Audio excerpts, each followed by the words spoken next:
আনারকলি ইস্যুকে কেন্দ্র করে শাহজাদা সেলিম ও সম্রাট আকবরের দ্বন্দ্ব এই চরিত্রটি জনপ্রিয়তা পায় মূলত ক্লাসিক সিনেমা মুঘলে আজমের মাধ্যমে। সেখানে দেখা যায় যুদ্ধের আগে আকবরের জন্য মৌলভী তাবিজ বাঁধছেন, আবার রাজপুরোহিত তিলক দিচ্ছেন। তবে ইতিহাস বলছে আকবর ও সেলিমের মধ্যে এমন কোনো যুদ্ধ বাস্তবে ঘটেনি, বরং এটি ছিল কাহিনীকারকের সিনেম্যাটিক কল্পনা।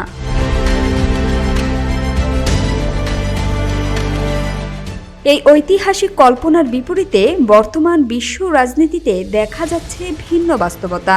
যুক্তরাষ্ট্রের প্রেসিডেন্ট ডোনাল্ড ট্রাম্প সম্প্রতি হোয়াইট হাউসে ইরান যুদ্ধকে ঘিরে এক বিশেষ প্রার্থনা সভার আয়োজন করেন। ৫ মার্চ ওভাল অফিসে আয়োজিত এই সভায় বিভিন্ন ইভানজেলিক্যাল ধর্মীয় নেতা অংশ নেন, যেখানে তারা ট্রাম্পের কাঁধে হাত রেখে তার নেতৃত্ব ও যুদ্ধ জয়ের জন্য প্রার্থনা করেন। পুরো ঘটনাটি সামাজিক যোগাযোগ মাধ্যমে প্রকাশও করা হয়। এই প্রার্থনা আয়োজনের পেছনে ছিলেন ট্রাম্পের আধ্যাত্মিক উপদেষ্টা পলা হোয়াইট। এতে অংশ নেন প্রভাবশালী pastor Tom Mullins, Greg Laurie, Jentezen Franklin ও জনি মুর সহ একাধিক ধর্মীয় নেতা। তারা প্রার্থনায় ট্রাম্পের জন্য ঈশ্বরের নির্দেশনা, সুরক্ষা ও যুদ্ধজয় কামনা করেন। বিশ্লেষকদের মতে এটি শুধু ধর্মীয় আয়োজন নয়, বরং ইভানজেলিক্যাল ভোট ব্যাংককে শক্ত রাখার একটি রাজনৈতিক কৌশলও।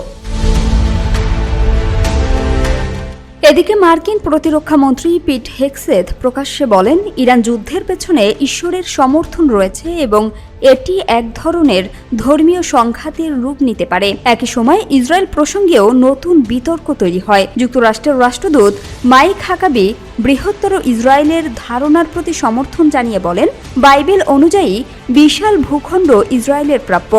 এই প্রেক্ষাপটে ইসরায়েলের প্রধানমন্ত্রী বেনিয়ামিন নেতানিয়াহুয়ের বক্তব্য ও কর্মকাণ্ডগুলোও মধ্যপ্রাচ্যের সংঘাতকে ধর্মীয় ভবিষ্যৎবাণীর সঙ্গে যুক্ত করেছে বলে আলোচনা তৈরি হয়েছে। যুদ্ধে জয় পাওয়ার জন্য আমেরিকার কোনো প্রেসিডেন্ট কোশমিনকালে হোয়াইট হাউসে এ ধরনের সম্মিলিত প্রার্থনার আয়োজন করেননি, কিন্তু ট্রাম্প করেছেন।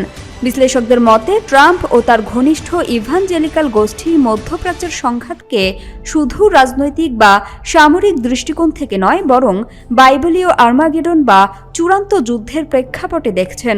এই দৃষ্টিভঙ্গি তাদের সিদ্ধান্ত ও কৌশলে প্রভাব ফেলছে। ফলে ইরানকে ঘিরে চলমান উত্তেজনা এখন শুধু ভূরাজনৈতিক নয়, ধর্মীয় বিশ্বাস ও রাজনৈতিক স্বার্থের জটিল সমীকরণে নতুন মাত্রা পাচ্ছে।